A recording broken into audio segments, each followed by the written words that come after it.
Let's talk about bullying, whether it's bullying on the playground or bullying and sibling conflict at home. Unjust things happen in our children's lives. They need to know how to deal with them.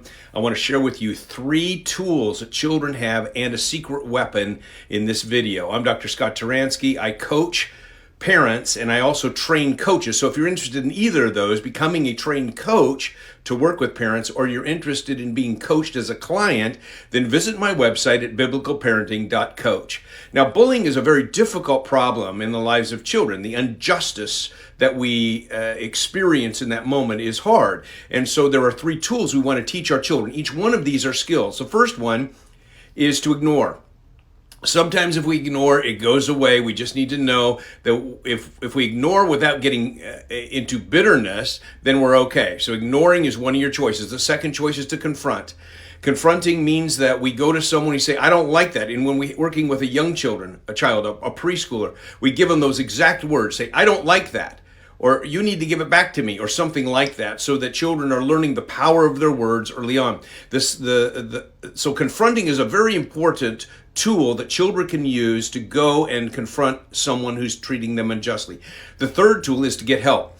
Go get help from a teacher or a parent or the principal or whomever to try to resolve the situation. So getting help is a very biblical and practical tool that children can use. But here's the reality. We work hard to teach our children those skills. We work hard to implement them in our own lives, but sometimes even doing all of those things doesn't work. There's still those times when we're still mistreated, and we must know the secret weapon. As Christians, we have a secret weapon that we must rely on here, and it's talked about in 1 Peter chapter 2, starting in verse 18. So I'd read the whole passage to the end of the chapter there, but basically it says this: if anyone is suffering unjustly and their conscience is facing toward God. Now it's translated in different ways. The NIV says they're conscious of God, but the literal translation is their conscience is facing toward God. In other words, they're doing the right thing, but they're being mistreated. It goes on in the passage to say if they're doing the wrong thing and get beat up for it, well, we can't do much about that.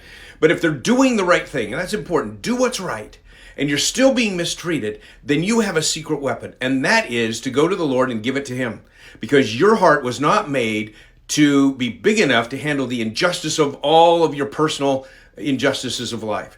We as Christians want to face injustices and we want to deal with those, but personal injustice is something we can't mitigate all of the time, and we have to turn it over to the Lord. And then we're given the example of Jesus Christ, where it says He suffered, and when He suffered insults, He did not retaliate. He was silent, and there was a way that He responded, and then it says He entrusted Himself to the Father. And when He did that, He was able to offload what might turn into bitterness in His life. Remember, we work with children, help them, empower them so they don't feel like victims with 3 tools: ignore, talk about it, and get help. But if that's not working, they need to learn how to trust the Lord and pass on this to the Lord and allow Him to be the person who balances the scales of justice. It's that freedom that we have as Christians that allows us to endure much of the pain that we experience and unjust treatment in life. Keep that in mind. It's important for adults, but let's pass that on to our children as well.